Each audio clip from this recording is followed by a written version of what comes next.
Amber, as you probably know, we had a tragic hot car death in our area last week where a father was charged with leaving his young daughter in the car while he was working on a job site.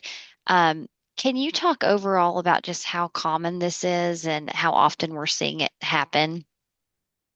Yeah, so every year on average, nearly 40 children die in hot cars nationwide.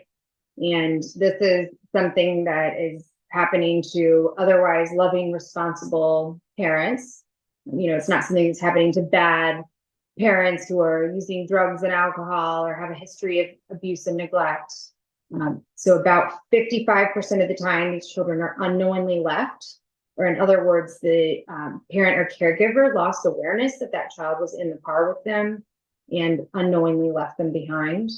And about one-fourth of cases involve a child who gets into a car on their own and is then trapped and unable to get back out. And there's about 15% of tragedies that happen when a child is knowingly left. And then one of the things I was reading from you guys is about the mandate that was put in place but hasn't happened yet. Can you tell us a little bit about that?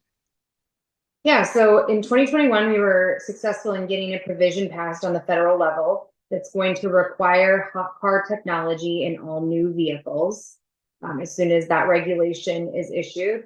Unfortunately, that regulation is currently in the rulemaking process and is very overdue. So this gets a little bit confusing. The regulation, the first step in that regulatory process is for the National Highway Traffic Safety Administration to issue a notice of proposed rulemaking. So that was due by the congressional mandate by December of 2022, and they still haven't done it. In fact, they just extended their timeline to April of next year for when they believe they can issue that. So if they issue it in April when they say they can, then at that point, the notice of proposed rulemaking is going to be more almost 2.5 years past due. And, families continue burying their children. This is just unacceptable. Technology exists that can detect the presence of a child inside of a vehicle and alert the driver or bystanders, emergency contacts, and prevent that tragedy from happening. That's what I was going to ask about that technology. So would it be similar to like your seatbelt's not on, the beep, beep, beep alert, something like that? So right now, kind of what you're describing is widespread in new vehicles. It's called an end of trip reminder. And basically all that is if you open the back door before you drive somewhere, your car then is going to remind you to check the back seat when you turn the car off. And unfortunately, that's missing the mark. It's really not what we need. It's kind of the bottom level, cheapest, most ineffective solution that's out there. What we really need is occupant detection.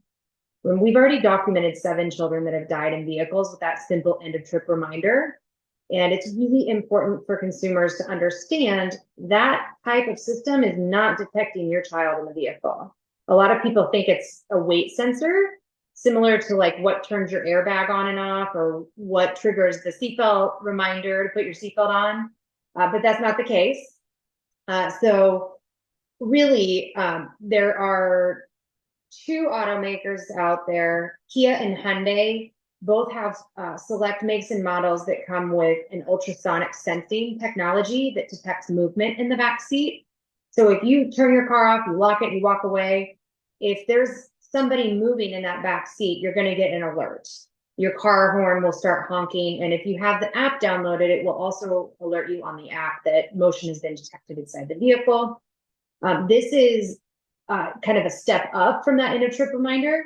And then there's also systems that use like radar or LiDAR, which detect micro movements. And those seem to be the most sophisticated, highest, most effective type system out there. And the Genesis SUV, which is Hyundai's luxury brand, they offer that in their SUV. So it's possible. It's been around for years. The automakers have had the option to put it in their cars and they haven't done it. They opted for the cheaper end of trip reminder alert, which is not effective. And, we're really scared that those type of systems are giving parents a false sense of security, actually, because they think that their child is being detected back there when they're not. Yeah, and so that was another thing. It's like this, so many people say this, I would never do this. This could never happen to me.